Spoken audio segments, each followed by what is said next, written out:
Pues muchísimas gracias por eh, el tiempo. Ahora vamos a continuar con Jeremías capítulo 2. Jeremías capítulo 1 habíamos visto que era la introducción donde veíamos de, el llamamiento de Jeremías, y aunque era un reto complicado, pues Dios le invita a responder a ese llamado, a responder a ese reto a pesar de la dificultad. Y en medio de ese llamado veíamos dos figuras, con el almendro y con la olla, y ese llamado a la comisión. Entonces vamos a continuar con Jeremías capítulo 2.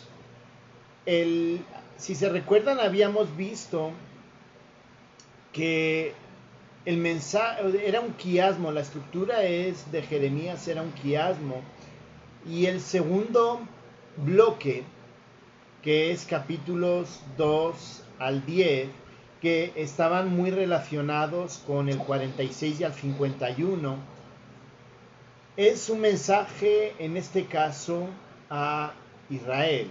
Del 46 al 51 es un mensaje a las naciones. Y en medio de este mensaje para la nación, que son capítulos 2 a 10, vemos como Jeremías, Dios a través de Jeremías, reclama al pueblo que lo habían abandonado. Recordemos que el mensaje de Jeremías es previo al exilio de Judá, del reino del sur, es previo. Entonces Jeremías está llamándoles la atención por su pecado. Y en ese pecado ellos se habían olvidado de quién es Dios, habían abandonado a Dios. Y justamente la primera parte, que es capítulo 2 hasta el capítulo 3, verso 5, y lo vamos a ver de un solo, en medio de ese abandono de Israel, vamos a ver que hay dos secciones, por decirlo de alguna manera.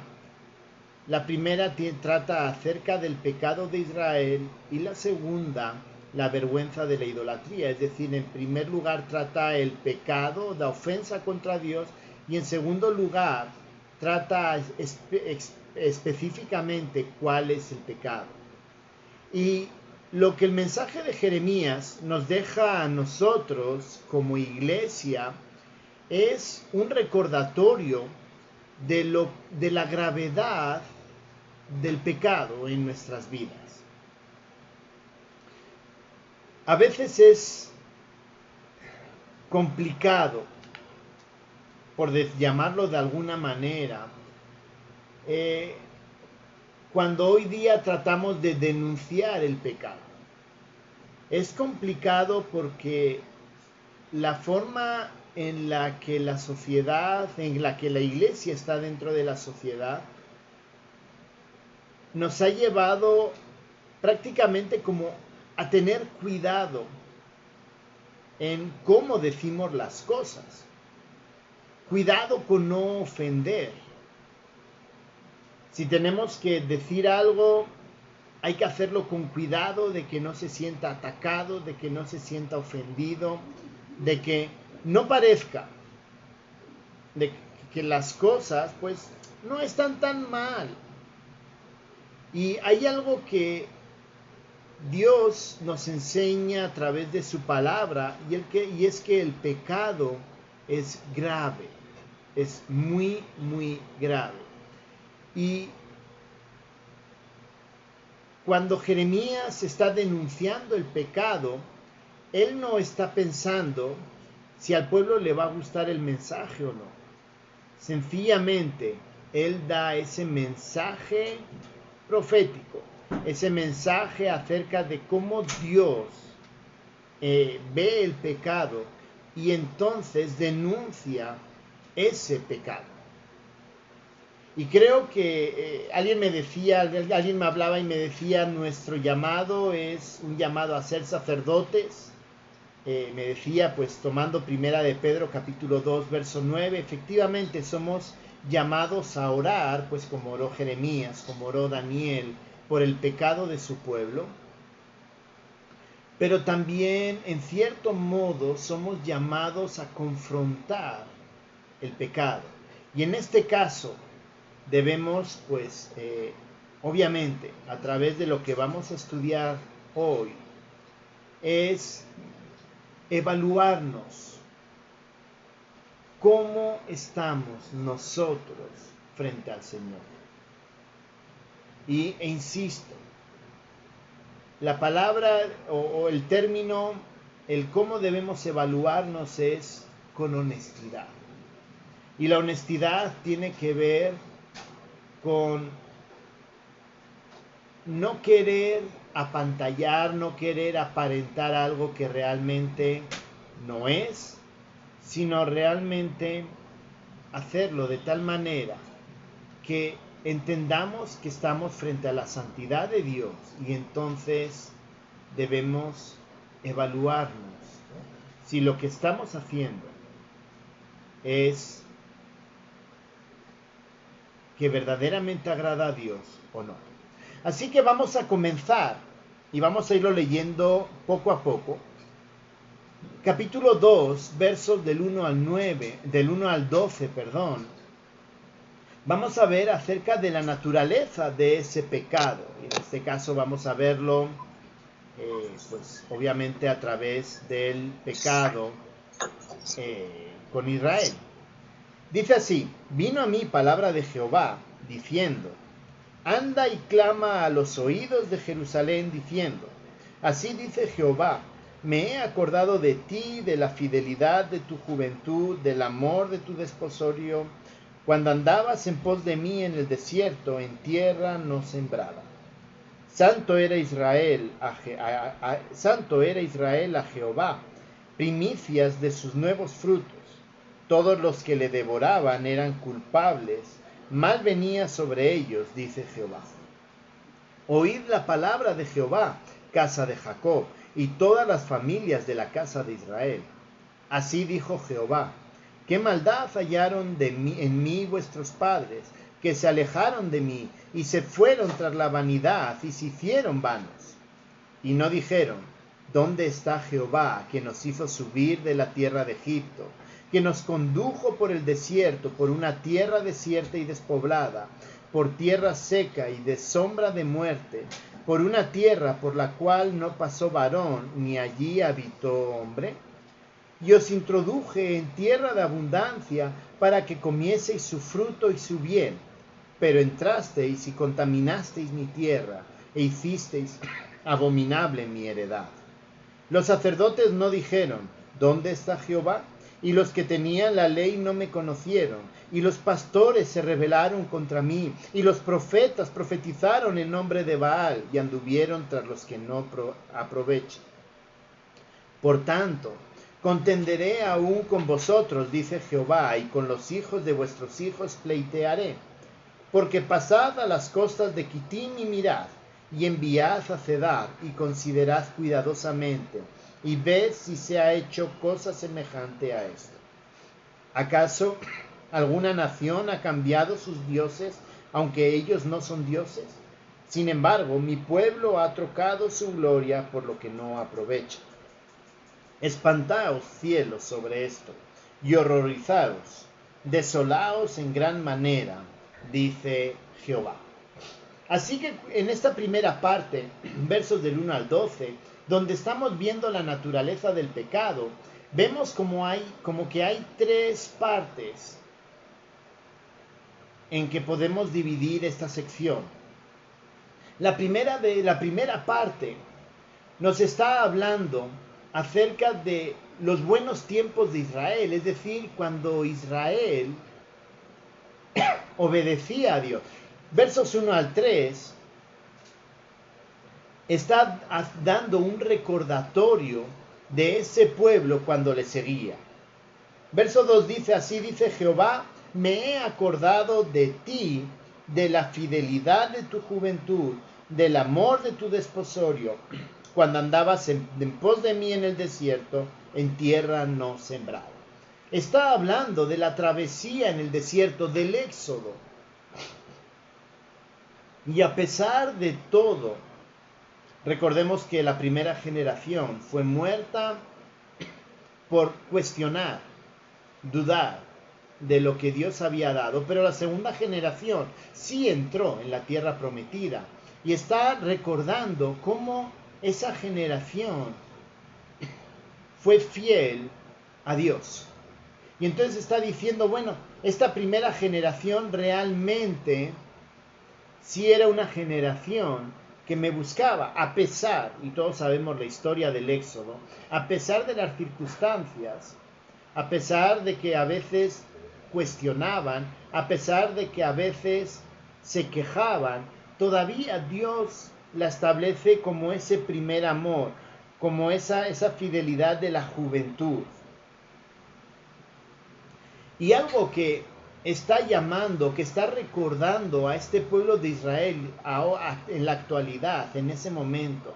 Y recordemos que en unos pocos años, en 15 años aproximadamente, iban a ser conquistadas por Nabucodonosor. Él reconoce que esta primera generación de creyentes, porque eran creyentes de ese pueblo, dice, santo era Israel a Jehová, primicias de sus nuevos frutos. Es decir, este pueblo estaba entregado a Dios. ¿Y por qué está recordando esta situación? Y luego lo vamos, cuando terminemos esta sección, lo voy a tratar de que veamos este mensaje, cómo nos afecta a nosotros. Porque versos 4 al 8 hace un contraste con esa primera generación y está haciendo el contraste con cómo es el pueblo en ese momento. Y ahora le dice, oíd la palabra de Jehová, casa de Jacob, y todas las familias de la casa de Israel. Y dice, ¿qué maldad hallaron en mí vuestros padres, que se alejaron de mí y se fueron tras la vanidad y se hicieron vanos? ¿Dónde está, verso 6, Jehová que nos hizo subir de la tierra de Egipto, que nos condujo por el desierto? Verso 7, le recuerda no solamente la travesía, sino también cómo los metió en la tierra prometida, os introduje en tierra de abundancia, para que comieseis su fruto y su bien. Y que dice, pero entrasteis y contaminasteis mi tierra, e hicisteis abominable mi heredad. Y el verso 8, ya es un cuestionamiento, un cuestionamiento hacia los sacerdotes, que son los que deberían haber preservado en cierta manera la enseñanza, y dice, ¿dónde está Jehová? Los sacerdotes no dijeron, ¿dónde está Jehová? Y los que tenían la ley no me conocieron. Si se dan cuenta, es un contraste. Esa gente que caminó por el desierto fue un pueblo que estaba entregado a Dios. Después, cuando entraron a la tierra prometida, se volvieron un pueblo completamente idólatra, un pueblo que abandonó a Dios, un pueblo que... Y hermanos, aquí escuchemos bien lo que está hablando Jeremías, que ese abandono de Dios tenía que ver con los sacerdotes que tenían que enseñar la palabra y no la estaban enseñando. Los que tenían la ley, dice verso 8, no me conocieron. Los pastores que debían de cuidar al pueblo, que dice, se rebelaron contra mí. Y los profetas profetizaron en nombre de Baal, es decir, no en el nombre de Jehová, sino en otro Dios. Así que vemos un contraste entre el verso 1 al 3 y verso 4 al 8. Es decir, el pecado de Israel estaba asociado con haber abandonado ese, por llamarlo de alguna manera, ese primer amor, ese deseo de servir a Dios en todo momento. Ellos se habían apartado, y se habían apartado, verso 8, ¿por qué? porque abandonaron la ley. Hermanos, si se dan cuenta, a lo largo de los profetas menores y ahora en Jeremías, hay una insistencia muy fuerte que el pecado llega cuando abandonamos, cuando dejamos de lado la palabra de Dios. Hermanos, el Señor insiste en que debemos estudiar, debemos conocerla. Hermanos, hay muchas formas de estudiar, pero es una insistencia en estudiar y formarnos, conocer, pero no solo de forma intelectual, sino es algo que la palabra debe de ser algo que nos apropiamos y nos transforma. Y es lo que está hablando aquí. Hubo un cambio hacia la palabra. Rechazaron la palabra.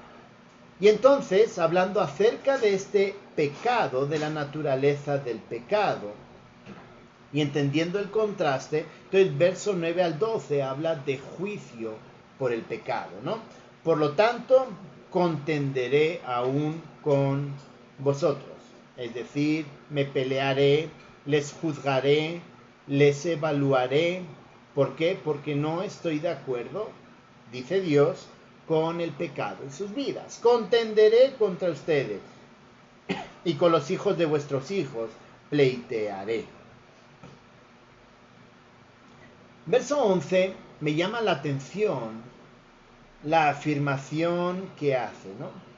Y básicamente el cuestionamiento es, bueno, Israel, bueno, Judá, en este caso es Judá, es el reino del sur, ¿por qué habéis cambiado de dioses? ¿Por qué habéis cambiado por esos dioses? ¿Por qué habéis cambiado de Jehová a otros dioses? Y les pone un ejemplo. Y les dice, bueno, ¿acaso, verso 11, alguna nación ha cambiado sus dioses? La respuesta es obvia, no. Ninguna nación cambia sus dioses.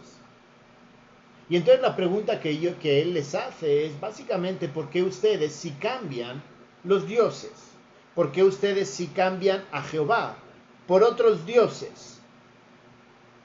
Que ha cambiado, como termina diciendo, su gloria por lo que no aprovecha.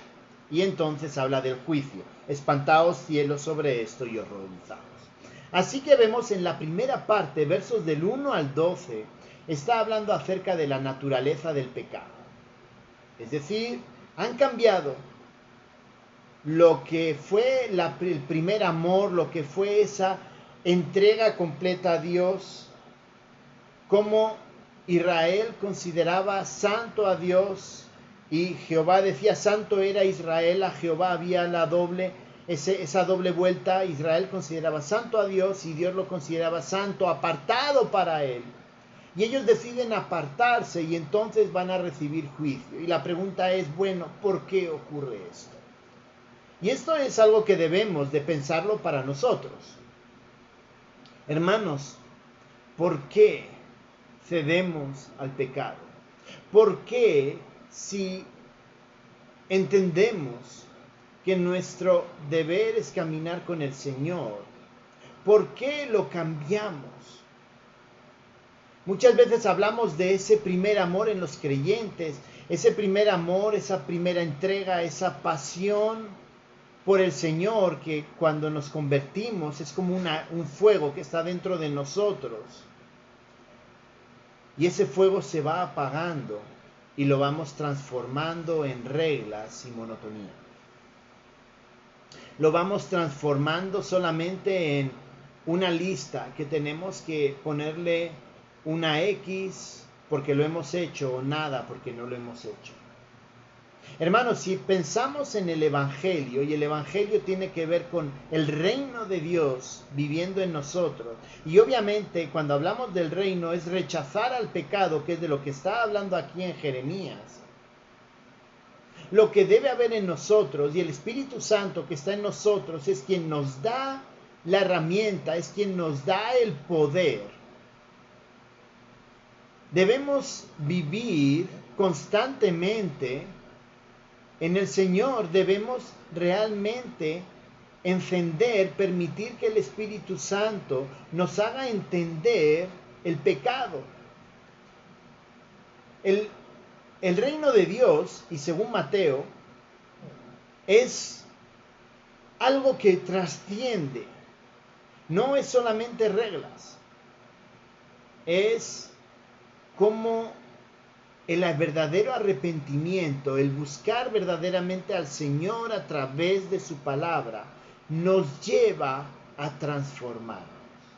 Así que si queremos luchar, si queremos realmente agradar a Dios, si queremos tener esa pasión como versos del 1 al 3, ¿no? Donde realmente el pueblo estaba entregado y nosotros estamos entregados, necesitamos entregarnos completamente al Señor. Necesitamos vivir con honestidad nuestro cristianismo y necesitamos confrontarnos con la palabra para ver nuestro pecado. Una de las figuras para la palabra es un espejo. Y el espejo nos permite ver si estamos despeinados o no, ¿no? Pues la palabra nos permite evaluarnos si nosotros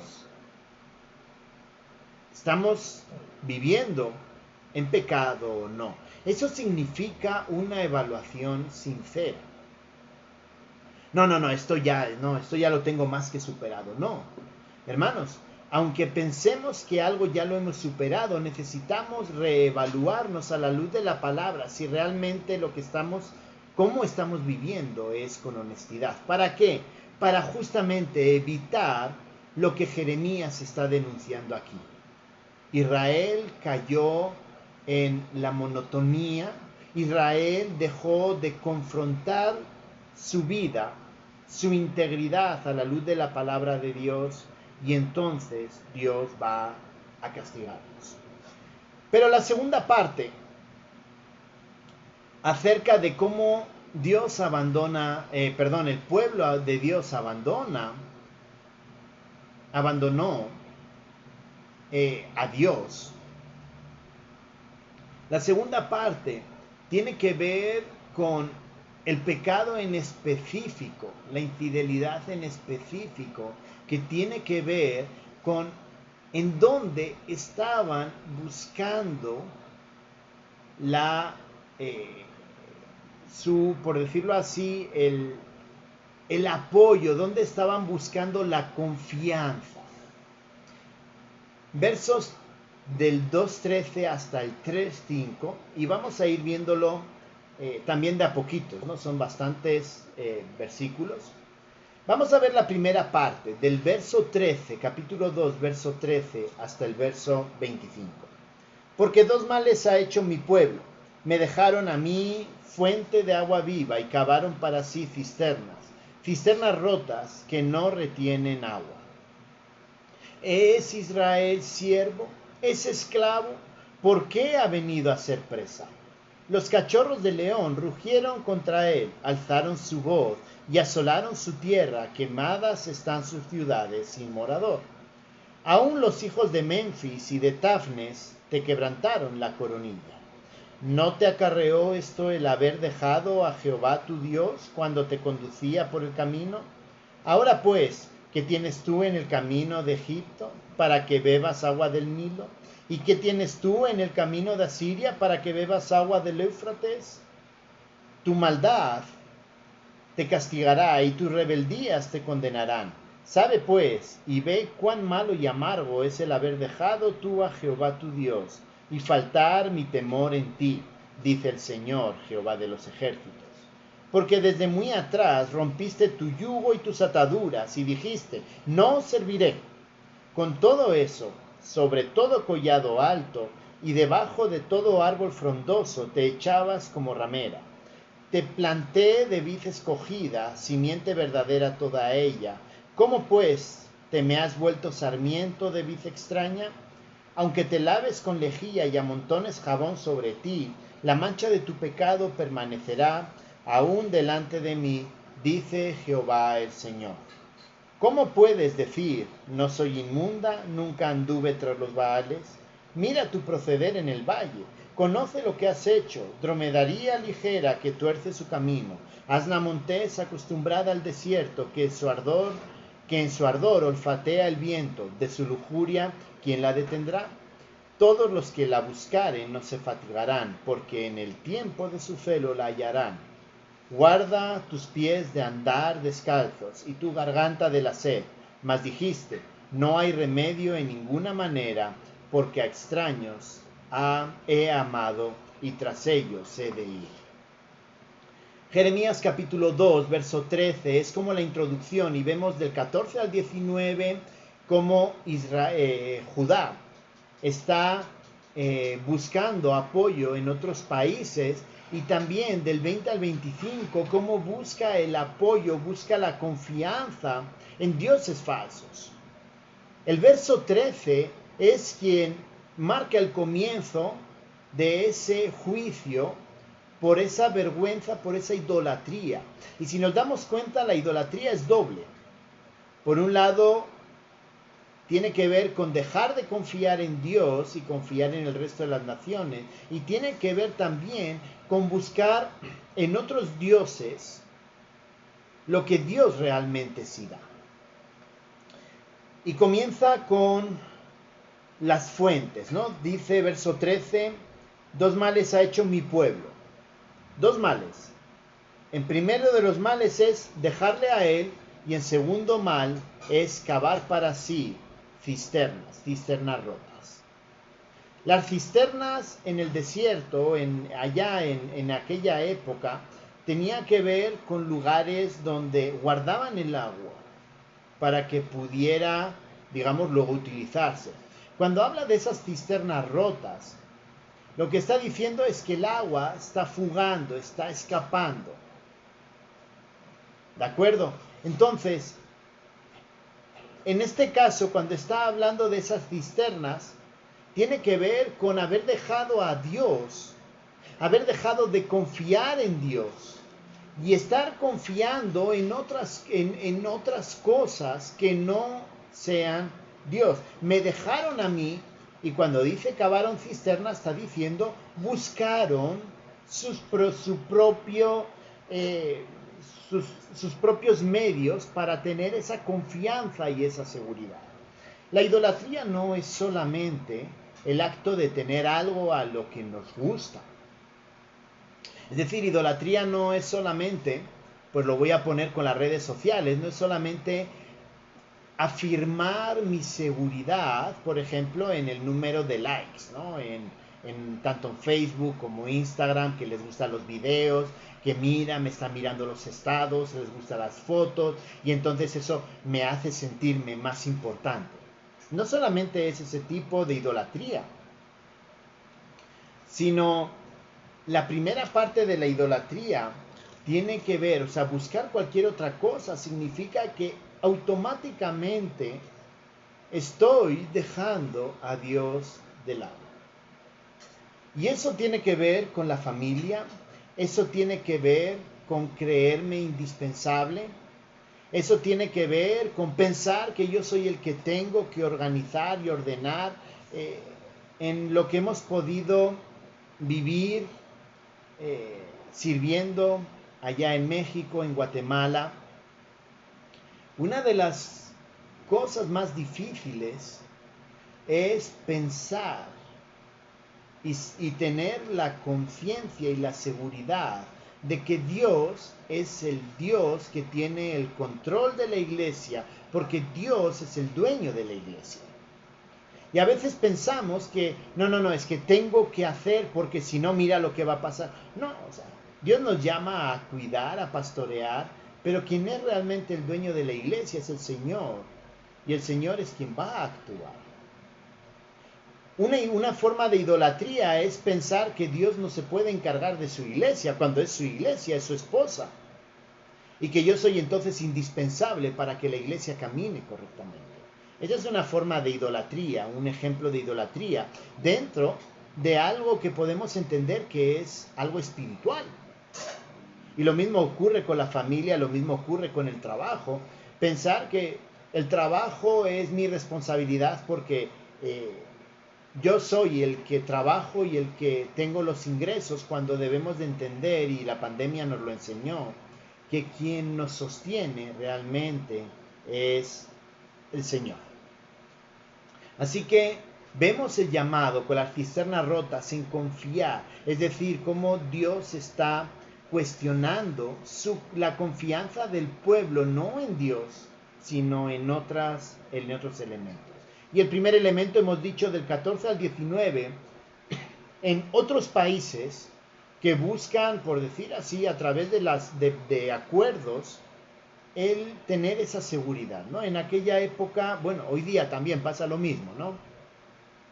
Y lo estamos viendo con la guerra de Ucrania. Ya Finlandia se metió en la OTAN, Ucrania se metió en la OTAN. No, vamos a aliarnos para tener esa seguridad. Y Rusia se fue con China, y Rusia se fue con Irán, se fue con Pakistán también. Y cada uno va haciendo sus propios acuerdos.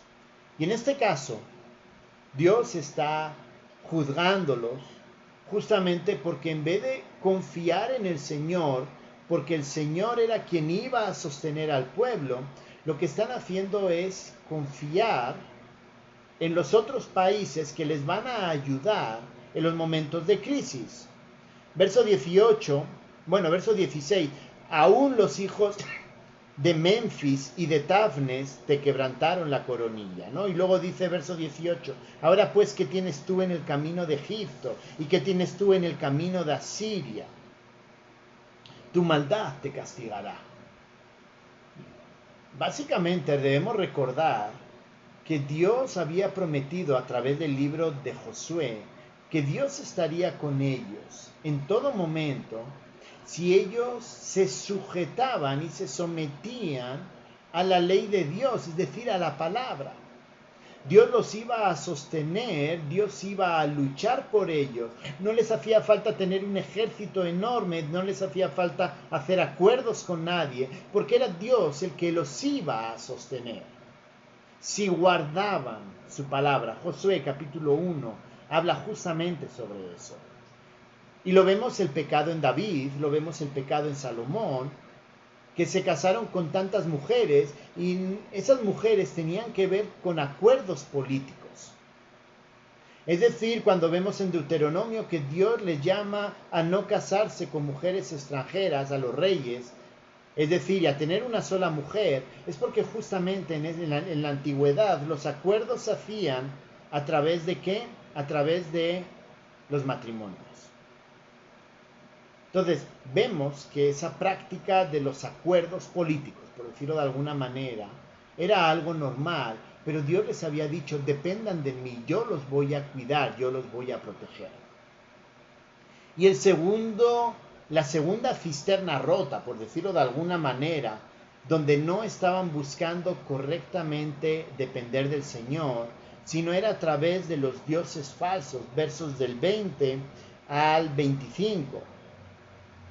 Verso 20 dice, porque desde muy atrás rompiste tu yugo y tus ataduras y dijiste, no serviré.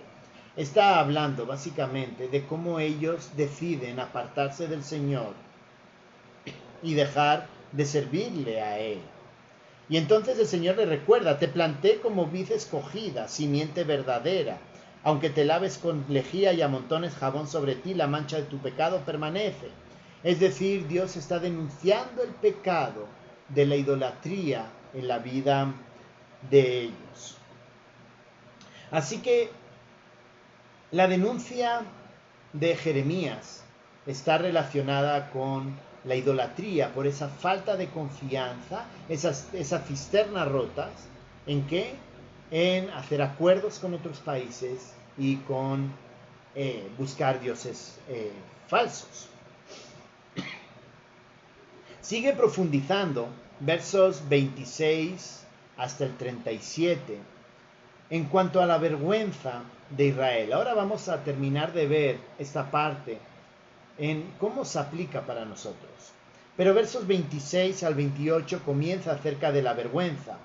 Como se avergüenza el ladrón cuando es descubierto, así se avergonzará la casa de Israel, ellos, sus reyes, sus príncipes, sus sacerdotes y sus profetas, que dicen a un leño, no, hablando de la idolatría, mi padre eres tú, y a una piedra tú me has engendrado.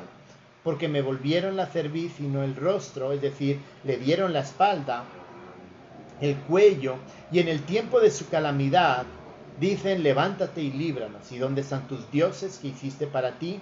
Levántense ellos a ver si te podrán librar en el tiempo de tu aflicción, porque según el número de tus ciudades, oh Judá, fueron tus dioses. Es decir, había un dios por cada ciudad. Y Dios está diciéndoles: va a llegar un día en el cual ustedes se van a arrepentir por haber tenido esos dioses. Ellos se apartaron, y eso es una vergüenza para Israel. Ellos confiaron en los dioses, y eso es la vergüenza para él. Hablando de esa vergüenza, versos 29 al 37 habla acerca de esa decepción. En primer lugar, Dios no los va a escuchar por esa decepción, verso 29 al 30. ¿Por qué porfías conmigo? Todos vosotros prevaricasteis contra mí, dice Jehová. En vano he azotado a vuestros hijos. No han recibido corrección. Vuestra espada devoró a vuestros profetas como un león destrozado. Es decir, el pueblo de Israel no está escuchando a Dios.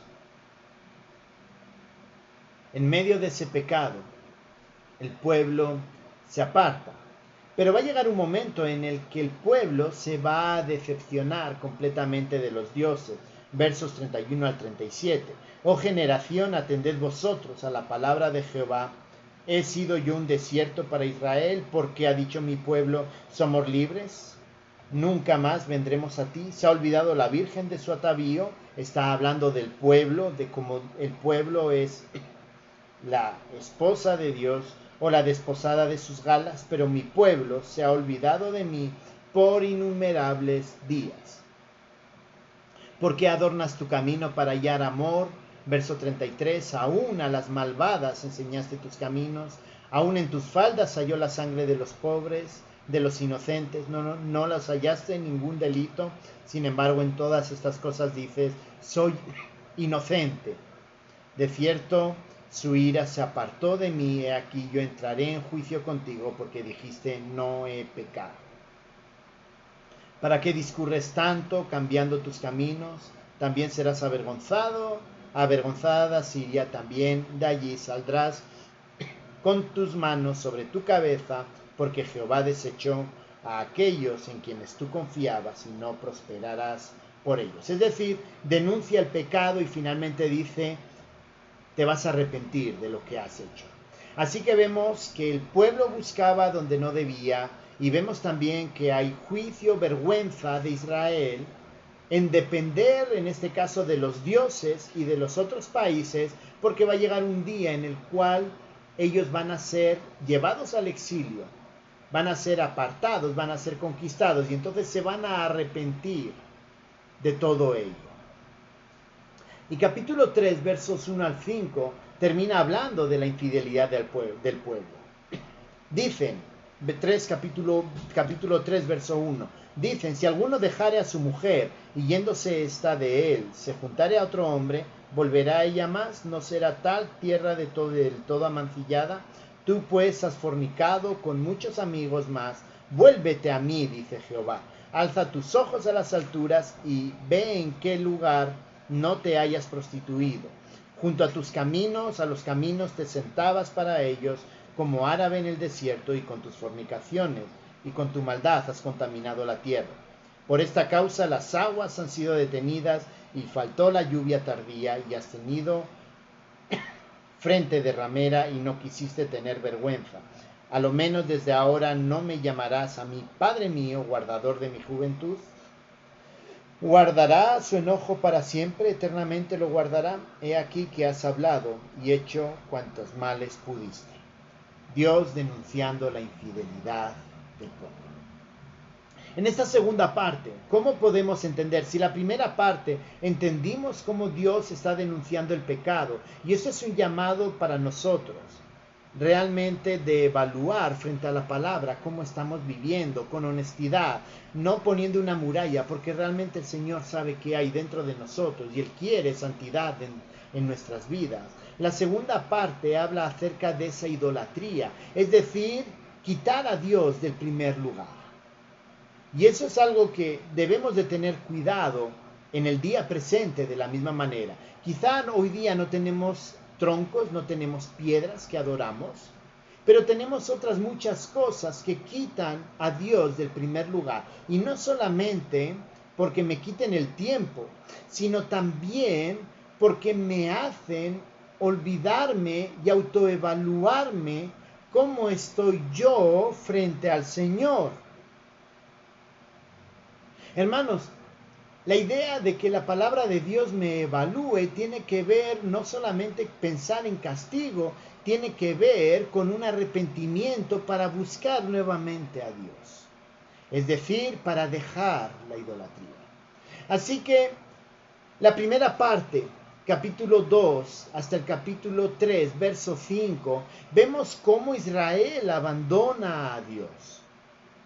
Y también esto es un llamado para nosotros con este mensaje de evaluar cómo está nuestra vida, cómo está nuestro corazón frente al pecado, cómo están nuestras prioridades frente al Señor. Y recordemos, cualquiera que sea mi prioridad y no sea el Señor es pecado. Y hablábamos de que las prioridades pueden ser hasta incluso dentro de lo espiritual, dentro del área espiritual. Pensar en que yo puedo hacer las cosas sin Dios. Pensar que yo soy el que mantengo el orden. Pensar en que en medio del pecado mi deber es juzgar y castigar y no es tener misericordia como la tiene Dios. Uno de los temas en la conferencia fue Dios es misericordioso y perdonador, Salmo 86. Y justamente es un recordatorio de que aunque pecamos, Dios sigue teniendo misericordia y Él espera justamente eso mismo de nosotros. Si en medio del pecado yo no tengo misericordia y yo no tengo perdón y yo no tengo amor, yo no miro la justicia, lo que estoy diciendo básicamente es que yo estoy por encima de Dios y Dios está equivocado cuando me perdona, cuando muestra misericordia. Pero ojo, eso no significa que pueda hacer lo que quiera. ¿Por qué? Porque Dios es justo y aborrece el pecado y Dios es santo. Pero si alguien se arrepiente con sinceridad, ¿cuál debe de ser mi respuesta? ¿Soy mejor que Dios, siendo estricto, duro? ¿O realmente debo demostrar la misma misericordia que Dios ha mostrado por el pecado hacia los demás? Si yo pienso lo primero, hermanos, estoy pecando porque estoy quitando el primer lugar a Dios.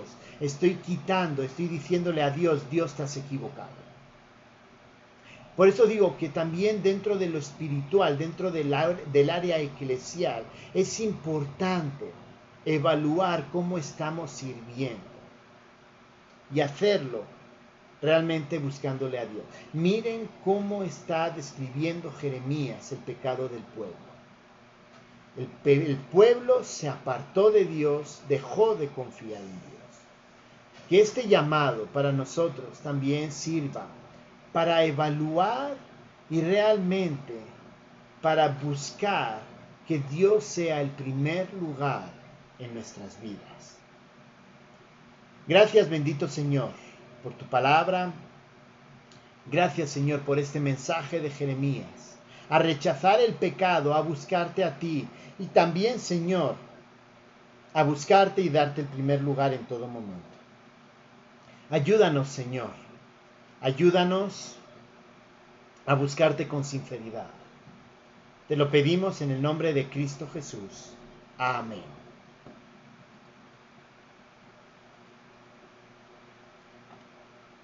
Amén.